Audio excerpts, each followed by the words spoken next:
Hello అండి, welcome back to our channel. హే రోజు స్టోరీ అందాల రాక్షసి సీజన్ 2 ఎపిసోడ్ 123.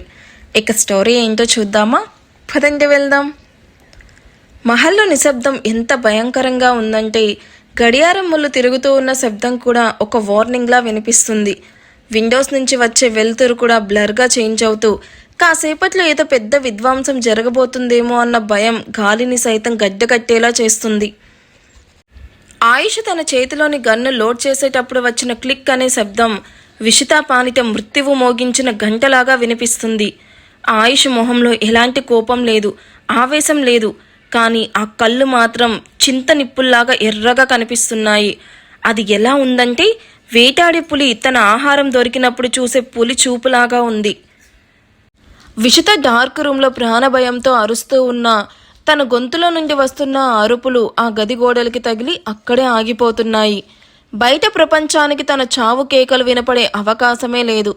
ఆ గది విషితాకి ఒక బందీకనగా మారిపోయింది. ఆయుష్ అడుగులు నేల మీద పడుతూ ఉంటే అవి మనిషి నడకలాగా లేదు, ప్రాణాలు తీయడానికి వస్తూ ఉన్న కాలయముడి అడుగులు చప్పుడులా ఉంది. ఆయుష్ నడుస్తూ ఉన్న వేగం చూస్తుంటే ఆ హాల్లోని గాలి కూడా గడ్డకట్టక తప్పలేదు. చుట్టూ ఉన్న అందరూ ఆయుష్ని అలా చూసి వణికిపోతున్నారు. ఆయుష్ వెనకే ఫాలో అవుతూ ఉన్న మున్నా, నిషాన్, విక్రమ్, మోహిత్ 2 అడుగుల దూరంలో వెనకనే నడుస్తూ ఉన్నారు. వారి కళ్ళల్లో భయం లేదు, కానీ ఆయుష్లోని ఆ కోపాన్ని చూసి వాళ్ళకి కూడా కంగారుగానే ఉంది. మహల్ పార్టికోలోకి రాగానే నల్లటి మెరిసే కస్టమైజ్డ్ బ్లాక్ ఎస్యూవీ ఎదురుగా ఉంది. ఆయుష్ డ్రైవింగ్ సీట్లో కూర్చున్న తీరును చూస్తే అర్థమవుతుంది ఇవాళ విప్లవ్ చావు కన్ఫామ్ అని. ఆయుష్ తన బలమైన చేతులతో స్టీరింగ్ వీల్ని పట్టుకున్నప్పుడు ఆయుష్ చేతి నరాలు ఉబ్బి క్లియర్గా కనిపిస్తున్నాయి. ఆ పట్టు స్టీరింగ్ మీద కాదు, తన శత్రువు గొంతు మీద ఉన్నట్టుంది. ఒక్కసారిగా గేర్ మార్చి యాక్సిలరేటర్ మీద కాలు వెయ్యగానే ఆ కార్ టైర్స్ రోడ్ని చీల్చుకుంటూ మంటలు పుట్టించేలాగా దూసుకుపోతుంది. ట్రాఫిక్ను లెక్క చేయకుండా ఆయుష్ స్టీరింగ్ తిప్పుతూ ఉన్న తీరు ఒక తుఫానులా ఉంది. పక్కన కార్లు ఉన్నాయా పోయాయా అని సంబంధం లేదు. ప్రజెంట్ ఆయుష్ లక్ష్యం ఒక్కటే. ఆయుష్ వెనుక 2 కార్లలో మున్నా టీం అండ్ ఆయుష్ కార్ను ఫాలో అవుతూ వస్తూ ఉంటాయి. కానీ ఆయుష్ కార్ స్పీడ్ని క్యాచ్ చేయడం వాళ్ళ వల్ల కూడా కావడం లేదు. కార్ సైడ్ మిర్రర్ నుంచి చూస్తే ఆయుష్ కళ్ళల్లో ఎర్రటి రక్తంలాగా కనిపిస్తుంది. ఆయుష్ పక్కనే కూర్చొనున్న నిషాన్, వెనుక కూర్చొనున్న విక్రమ్, మోహిత్ల పరిస్థితి ఊపిరి బిగబెట్టేలాగా ఉంది. ఆయుష్ స్టీరింగ్ని విపరీతమైన వేగంతో తిప్పుతూ ఉంటే ఆ కార్ వెళ్తున్న స్పీడ్కి గుండెల్లో రైలు పరిగెడుతున్నాయి. కానీ ఆ కార్ లోపల మాత్రం చాలా నిశ్శబ్దంగా ఉంది. కార్లో ఉన్నది 4 వ్యక్తులు కాదు, 4 మరణ ఆయుధాలు. ఆయుష్ ఆయుధం అయితే మిగిలిన 3 ఆ ఆయుధం నుండి దూసుకుపోయే బుల్లెట్స్. ఆయుష్ కోపం ఎంత తీవ్రంగా ఉందంటే కార్లో ఉన్న ఏసీ కూడా ఆ వేడిని తగ్గించలేకపోతుంది. నగర చివర్లో ఉన్న ఒక పాతపడ్డ గోడం, చుట్టూ దట్టమైన పొదలు, ఎటు చూసినా నిర్మానుషమైన ప్రాంతం. లోపల మసక వెలుతురులో ఒక కుర్చీకి కట్టేసి ఉన్న ఆశి స్పృహ లేకుండా తల పక్కకు వాల్చేసి ఉంది. ఆమె నుదిటి మీద చిన్న గాయమయ్యి రక్తం కారి ఎండిపోయింది. దూరంగా నిలబడి సిగరెట్ తాగుతూ కాల్ మాట్లాడుతూ ఉన్నాడు విప్లవ్. చూడు, ఆయుష్ నీ గొంతు మీద కత్తి పెట్టినా సరే నిజం చెప్పకు.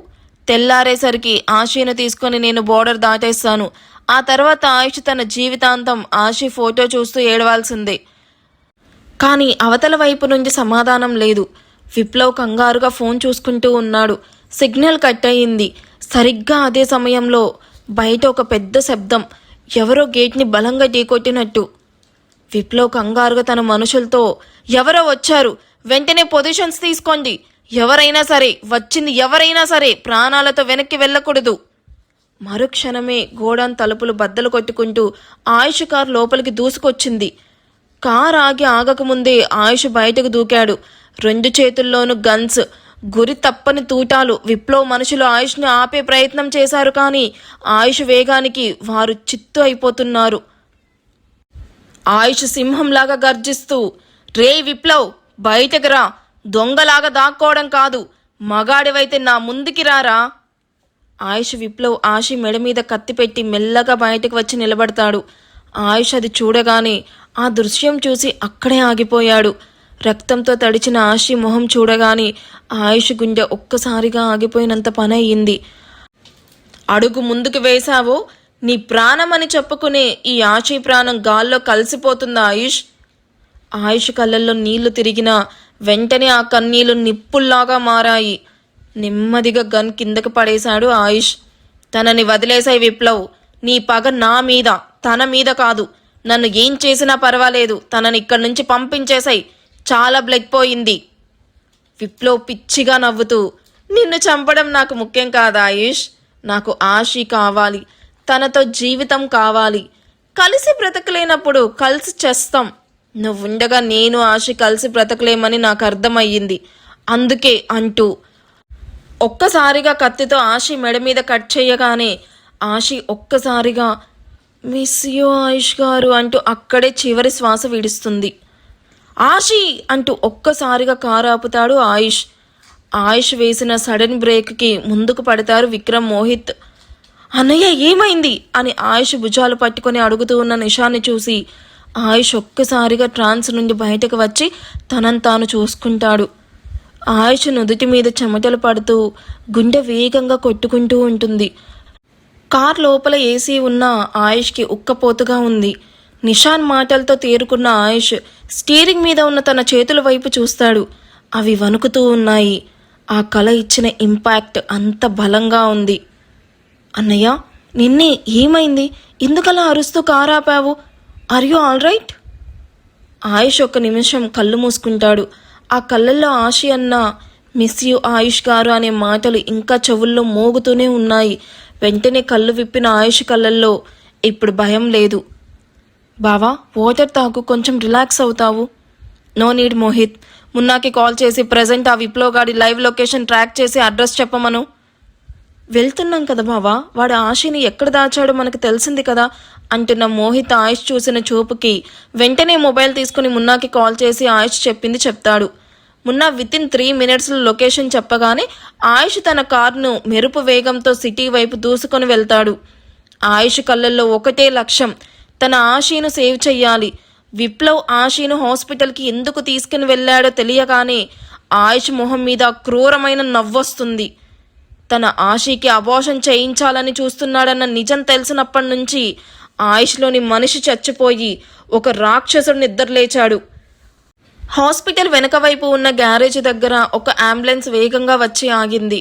అందులో నుంచి ఆయుష్, విక్రమ్, మోహిత్, మున్నా, నిషాన్ కిందకి దిగారు. మున్నా సీసీ కెమెరాస్ హ్యాక్ చేయి. నిషాన్ మీరంతా కేర్ఫుల్గా ఉండండి. అలాగే వెనక దారి నుండి లోపలికి వచ్చిన విప్లవ్ గాడి మనుషుల్ని సైలెంట్గా ఫినిష్ చెయ్యండి. ఎవరికి అనుమానం రాకూడదు. సార్, డాక్టర్ మూర్తి ఇప్పుడే ఆపరేషన్ థియేటర్ లోపలికి వెళ్ళడానికి రెడీ అవుతున్నారు. ఆయన వెళ్తే విప్లవ్ అనుకున్న పని అయిపోతుంది. ఆ మాటకి ఆయుష్ షార్ప్ లుక్స్ ఇస్తూ, ఆ డాక్టర్ లోపలికి వెళ్ళడు, ఎందుకంటే వాడి ప్లేస్లో నేను వెళ్తాను అంటూ ఆయుష్ బ్యాక్ సైడ్ నుండి హాస్పిటల్లోకి డాక్టర్ గెటప్లో ఎంటర్ అవుతాడు. విప్లవ్ తన మనుషులతో కలిసి హాస్పిటల్ కారిడార్లో కూర్చొనున్నాడు. ఆశీని ఒక ప్రైవేట్ ఆపరేషన్ థియేటర్ బెడ్ పైన పడుకోబెట్టుంటారు. తన కళ్ళల్లో నీళ్లు సుడుల్లాగా తిరుగుతూ ఉన్నాయి. కానీ తన కుటుంబం ప్రాణాలు విప్లవ్ చేతుల్లో ఉన్నాయన్న భయంతో మౌనంగా కన్నీళ్లు పెట్టుకుంటూ ఉంటుంది. ఐఎమ్ సారీ ఆశి, నీ కన్నీళ్లు చూడడం నాకు అస్సలు ఇష్టం లేదు. కానీ ఈ బిడ్డ పుడితే ఆయుష్కి నీకు ఉన్న మధ్య బంధం ఎప్పటికీ తెగిపోదు.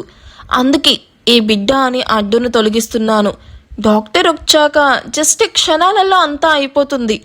అప్పుడు నువ్వు నా దానివి మాత్రమే అని నవ్వుతూ బయటకు వెళ్తున్న విప్లవ్ని చూసి ఆశి బాధ వర్ణనాతీతం. ఆపరేషన్ థియేటర్ వైపు డాక్టర్ మూర్తి తన క్యాబిన్లో సర్జికల్ గౌన్ వేసుకుంటూ ఉండగా ఆయుష్ వెనుక నుంచి వచ్చి ఆయన నోరు నొక్కి పట్టుకుంటాడు. లుక్ డాక్టర్, నాకు ప్రాణాలు తీయడం తెలుసు, కాపాడడం తెలుసు. నువ్వు నోరు మూసుకొని ఇక్కడే సైలెంట్గా కూర్చో, లేదంటే ఈ రోజే నీకు చివరి రోజు అంటూ Ayush doctor mask, surgical cap and మరియు గ్లాసెస్ వేసుకొని కళ్ళు తప్ప ఏవీ కనిపించకుండా క్లియర్గా తనను తాను చూసుకొని ఆపరేషన్ థియేటర్ వైపు నడుస్తాడు. ఆపరేషన్ థియేటర్ బయట విప్లవ్ నిలబడి ఉన్నాడు. ఆయుష్ కామ్గా డాక్టర్ అసిస్టెంట్స్తో కలిసి లోపలికి వెళ్తున్నాడు. సరిగ్గా అప్పుడే డాక్టర్ ఒక్క నిమిషం అంటున్న విప్లవ్ వాయిస్కి ఆయుష్ ఆగిపోయాడు. ఆయుష్ వేలు ట్రిగ్గర్ మీద లేదు, కానీ తన జేబులో ఉన్న పదునైన సర్జికల్ బ్లేడ్ మీద ఉంది. విప్లవ్ నెమ్మదిగా ఆయుష్ దగ్గరికి వచ్చాడు. విప్లవ్ ఆయుష్ని గుర్తుపడతాడా? అసలు నెక్స్ట్ ఏం జరుగుతుంది? మీరేమనుకుంటున్నారో కామెంట్ చేయండి. వీడియో నచ్చితే ప్లీజ్ లైక్ చేసి హైప్ ఇవ్వండి. ఇలాంటి ఎపిసోడ్ ఇచ్చి చాలా రోజులైపోయింది అనిపిస్తుంది నాకు. సో ఈ ఎపిసోడ్ మీకు ఎలా అనిపించిందో కామెంట్ చేయడం మర్చిపోవద్దు. Thank you for watching. Bye.